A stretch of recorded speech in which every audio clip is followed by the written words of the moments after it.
Shalom, enfants de Dieu, shalom de partout où vous allez nous suivre. Bonne année, meilleurs vœux à tous, de partout où vous êtes. Alors, nous avions voulu vous laisser un peu le temps de fêter avant qu'on place un mot par rapport à Noël. Parce que nous avons dit que notre compte est exclusivement la parole et toute chose qui doit passer comme serviteur de Dieu, comme la sentinelle du Seigneur. Nous ne pouvons pas laisser passer ça comme ça. Pourquoi nous venons faire cette vidéo? C'est pour tirer l'attention des enfants de Dieu et de tous ceux qui sont appelés et qui seront appelés pour le salut. Je voulais placer un mot par rapport à la Noël. Pour entrer dans le jeu, je dis Noël, ce n'est pas une fête chrétienne. Et ça va étonner beaucoup de gens. Pourquoi je le dis? Nous avons dit que dans notre manière de prêcher, on ne raisonne pas. Tout ce que nous pouvons dire, il faut que cela dure les origines dans les Écritures. La fête que vous venez de fêter, c'est une fête démoniaque, satanico et enférique. C'est une fête qui n'est pas une fête chrétienne, parce que cette fête-là, vous fêtez le roi soleil ou le Dieu soleil. Ce n'est pas le Seigneur Jésus qui est mort pour nous que vous êtes en train de fêter. Écoutez ce que les Écritures disent.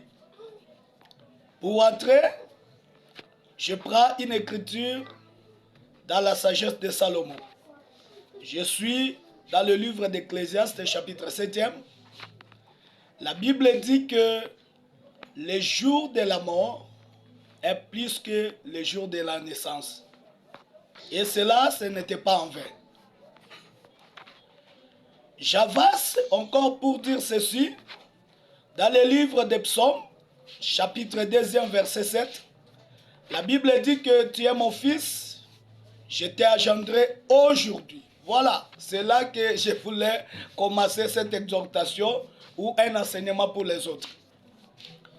Vous allez remarquer, bien-aimés, vous allez chercher dans toute la Bible, vous ne trouverez nulle part là où on a dit qu'il faut fêter les jours où la fête de Noël. Il n'y en a pas. C'est une chose tirée à l'enfer. C'est un enseignement que le diable lui-même a organisé et il a donné à sa femme, Babylone la Grande. Babylone la Grande qui a une coupe pour enivrer tous ceux qui le suivent. Alors, c'est un enseignement qui vient de la ferme, bien aimé. Jésus-Christ lui-même, tout en étant encore vivant, avant de partir, d'aller, c'est-à-dire de mourir, il a rassemblé les disciples, il a donné le pain, il a donné le vin, et après il dit que cette pain, c'est ma chair, et la vigne que vous buvez, c'est mon sang. Et si vous descendez un peu dans Jean chapitre 6 vers le bas là-bas, Jésus dit que faites ça à mon mémoire. Voilà. Et c'est par là que je voulais dire ceci, mes bien-aimés. Si nous pouvons commémorer, nous n'allons pas commémorer la naissance, mais nous allons commémorer le jour de la mort. C'est comme ça que Salomon avait une révélation avant même la naissance du Christ pour dire que le jour de la mort est plus que le jour de la naissance. C'est-à-dire, le jour où nous pouvons nous réjouir pour ça, c'est le jour de la mort de Jésus-Christ. c'est le jour de la mort de Jésus-Christ. Alors, à l'intelligence, comme vous voulez bien aimer, vous allez remarquer que lorsque Marie et Élisabeth se rencontraient, la femme de Zacharie, le prophète, la Bible dit qu'Élisabeth avait 6 mois de grossesse lorsqu'elle se rencontrait avec Marie. Et les 6 mois, nous disons si la grossesse d'Élisabeth au 6e mois était 6 mois. Et Jésus, le premier mois de sa grossesse était à partir du 6e mois. Vous allez remarquer que si vous faites des calculs, par rapport à sa naissance du décembre, comme vous le faites, la grossesse de Jésus n'avait fait que 6 mois. Or, une grossesse normale ne peut pas faire 6 mois. Jésus ne peut pas être un prématuré. Parce que c'était Dieu tout fait, il ne peut pas être un prématuré. Et dans ce calcul-là, les Écritures vous font tomber. Et les Écritures ne vous croient pas.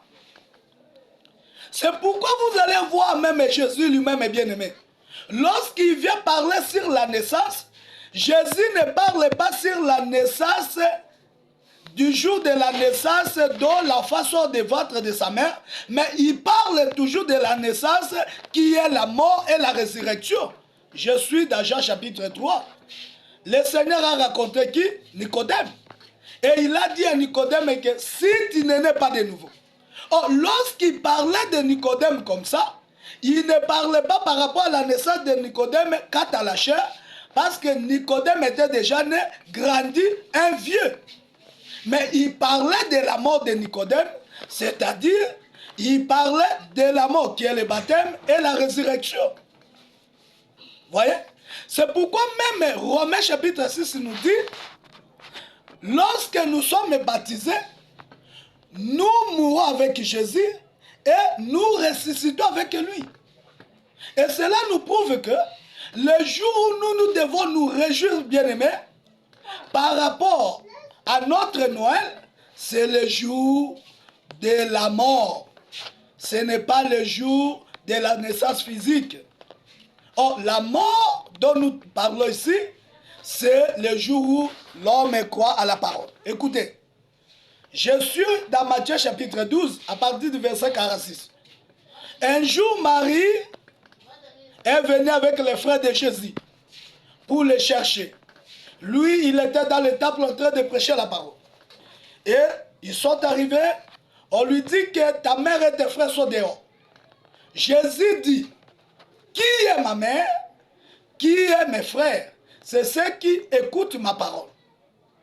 Et là en bas, si vous descendez, c'est ceux qui écoutent ma parole et qui les mettent en pratique. C'est-à-dire, chaque jour que nous écoutons la parole bien-aimée et que nous obéissons à cette parole, nous les mettons en pratique, c'est le jour où Jésus naît dans nous. Et c'est le jour où nous devons fêter. C'est ça notre Noël. Notre Noël, c'est chaque fois que j'écoute la parole, chaque fois que je renouvelle ma vie chrétienne, chaque fois que je renonce au péché, c'est ça ma Noël. C'est ça ma Noël. Parce que c'est ce jour-là que Jésus naît normalement dans ma vie. Mais ce n'est pas la fête catholique que vous êtes en train de fêter là. Et nous vous disons que, bien aimé, cet enseignement, c'est l'enseignement de la Babylone la Grande. C'est un enseignement tiré par les Romains qui vous font prier Osiris. Vous fêtez la naissance d'Osiris, le démon Osiris, comme c'était la naissance de notre Seigneur. Et je vous dis que toutes les églises qui fêtent encore Noël aujourd'hui, ou qui fêtent encore Noël après avoir prêché la parole, ce sont des catholiques. Pourquoi des catholiques? Parce que Babylone la Grande a une coupe. Dans ce coupe-là, il y a un verre pour faire ivrer tous ceux qui le suivent. Alors, même si tu peux critiquer les catholiques, que non, nous ne sommes pas catholiques, non, les catholiques sont ceci, mais quand vous fêtez Noël, vous êtes fils ou fille de catholiques. Vous êtes une église catholique. Même si vous n'écrivez pas que nous sommes catholiques, même si vous mettez les noms des églises que vous mettez aujourd'hui, vous êtes catholique. Voilà notre point de vue par rapport à cet enseignement de Noël. Noël, ce n'est pas une fête chrétienne, c'est une fête dont vous fêtez le dieu soleil, Osiris. Vous le fêtez et tout ce monde qui fête Osiris ou la fête de Noël, s'il meurt, il part en affaires. Là, je suis vraiment très rigoureux parce que je sais que tu es une âme à être sauvée. Je sais que quand tu vas écouter cet évangile ou cette parole, tu vas changer ta confession et tu vas quitter là. Je sais que vous êtes bien aimés sans ignorer qu'on a autorisé aujourd'hui, dans d'autres églises, il faut bénir les mariages gays. Alors toi qui es toujours dans ces églises-là, sache que si le Seigneur revenait aujourd'hui, vous ne verrez pas Dieu et vous ne serez pas en mariage ou en fête de noces avec le Seigneur. Que le Seigneur te bénisse, que cet enseignement ne te donne pas la colère, mais que cela puisse te donner les yeux pour voir et quitter dans l'obscurité. Que le Seigneur te bénisse au nom de Jésus. Merci.